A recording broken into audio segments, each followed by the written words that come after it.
حضرت حسن بصری رحمۃ اللہ تعالی علیہ اپنی توبہ کا واقعہ بیان فرماتے ہیں۔ وہ فرماتے ہیں کہ میں امیر کبیر شخص تھا، بہت امیر تھا، اور بصرہ کی گلیوں میں غریبوں کی خدمت کیا کرتا تھا۔ اچانک میں نے ایک حسین عورت کو دیکھ لیا اور میں اسے دیکھتا ہی رہ گیا۔ اس عورت نے مجھے کہا اما تشتہی، تجھے شرم نہیں آتی؟ میں نے کہا ممن، کس سے شرماؤں؟ اس نے کہا وہ جو آنکھوں کی خیانت کو دیکھتا ہے اور دلوں کے پوشیدہ رازوں کو جانتا ہے، تجھے شرم نہیں آتی؟ تجھے حیا نہیں آتی؟ کہا اس کا جملہ تو بہت بڑا تھا۔ حسن بصری اپنی توبہ کا واقعہ بیان فرما رہے ہیں، فرمایا اس کا جملہ تو بہت بڑا تھا، لیکن وہ اتنی حسین تھی، ایسی خوبصورت تھی، میں پھر بھی مسلسل اسے دیکھتا رہا اور دیکھتا ہی رہ گیا۔ اور پھر آخر اس نے کہا کیوں بار بار مجھے دیکھتا ہے؟ میں نے اس عورت کو کہا کہ تیری آنکھیں اتنی خوبصورت ہیں کہ تیری جھیل جیسی آنکھوں میں ڈوبنے کا جی چاہتا ہے۔ اس عورت نے کہا اچھا تو ایسی بات کرتا ہے، تو یہاں انتظار کر۔ وہ عورت اپنے گھر میں چلی جاتی ہے۔ تھوڑی دیر کے بعد کہا میں انتظار کر رہا تھا۔ تھوڑی دیر کے بعد اس کی خادمہ آتی ہے، اس کے ہاتھ میں ایک تشت ہے اور اس تشت کے اندر اس پر ایک کپڑا ہے۔ کہا میں نے کپڑا اٹھایا تو اس میں اس کی 2 آنکھیں تھیں۔ اس نے اپنی 2 آنکھیں نکال کے اپنی خادمہ کو دے دی کہ اس کی وجہ سے اس کا دل دین سے دور ہوا ہے، مجھے یہ آنکھیں نہیں چاہیے۔ کہا اس پر ایک کاغذ تھا، کاغذ پر لکھا ہوا تھا مجھے ایسی آنکھوں کی ضرورت ہی نہیں جس سے ایک مرد فتنے میں مبتلا ہو جائے۔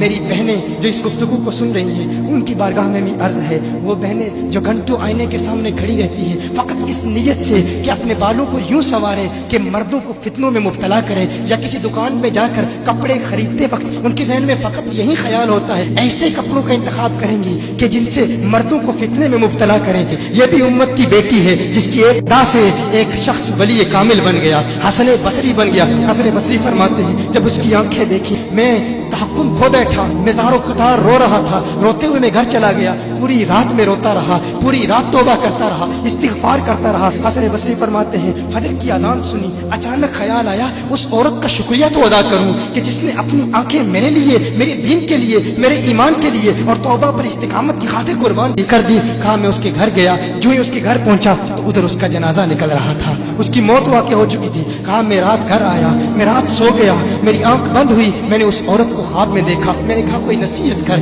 اس عورت نے کہا کہ جب تنہائی میں ہو اللہ کا ذکر کرتے رہو، اور جب صبح کرو تو استغفار کرو، شام کے وقت استغفار پڑھو۔ کہا میں نے اس وقت توبہ کر لی، ایک عورت میری توبہ کا سبب بنی، ایک عورت کی وجہ سے مجھے توبہ پر استقامت ملی۔ یہی حسن بصری پھر وہ واقعہ بھی آتا ہے، وہ دور بھی آتا ہے، ان کا ڈر کتنا ہے، ان کا تقوی کتنا ہے، پرہیزگاری کتنی ہے۔ یہی حسن بصری، ایک دن ایک شخص نے حسن بصری رضی اللہ تعالی عنہ سے کہا ہے حسن بصری کیا آپ جانتے ہیں کہ جہنم سے جو شخص سب سے آخر میں جہنم سے نکالا جائے گا اور پھر یا حنانو یا منانو پڑھتا ہوا جہنم سے باہر نکلے گا؟ حسن بصری فرماتے ہیں کاش میں وہ شخص ہوتا، کاش میں وہ شخص ہوتا۔ کہا گیا کہ جو جہنم سے سب سے آخر میں نکلے گا، 1000 سال جہنم میں رہے گا، یا حنانو یا منانو بڑھتا ہوا جہنم سے باہر نکلے گا۔ کہا کاش میں شخص ہوتا۔ انہوں نے کہا حضرت آپ کیا فرما رہے ہیں کہ آپ جہنم میں جانا چاہتے ہیں؟ آپ تو بزرگ ہیں، اللہ کے ولی ہیں۔ کہا تم میری بات نہیں سمجھے، وہ جو جہنم سے نکالا جائے گا کم از کم نکلنے کی ضمانت تو ہے، اس سے یہ تو پتا چل رہا ہے کہ ایمان پر موت واقع ہوگی، مجھے اپنے ایمان کی ضمانت نہیں ہے۔ میں نے اس لیے کہا کہ اگر مجھے یہ ضمانت بھی مل جائے کہ میں وہ ہوں تو وہ بھی مجھے قبول ہے، کم از کم ایمان تو سلامت لے کے جاؤں۔ میں کہتا ہوں اللہ فرماتا ہے خوف نہیں ہے، ڈر نہیں ہے، پھر فرماتا ہے یہ ڈرتے بھی ہیں، یہ ڈرتے بھی ہیں، لیکن ان کے ڈر اور ہمارے ڈر میں فرق کیا ہے؟ ان کے ڈر اور ہمارے ڈر میں فرق کیا ہے؟ وہ ایک سے ڈرتے ہیں، کسی دوسرے سے نہیں ڈرتے۔ فرق کیا ہے؟ وہ ایک سے ڈرتے ہیں، ایک سے ڈرتے ہیں، کسی دوسرے سے نہیں ڈرتے۔ ہم اس ایک سے نہیں ڈرتے، اسی لیے ہر ایک سے ڈرتے ہیں۔ یہ فرق ہے، ہم اس ایک سے نہیں ڈرتے، اسی لیے ہر ایک سے ڈرتے ہیں۔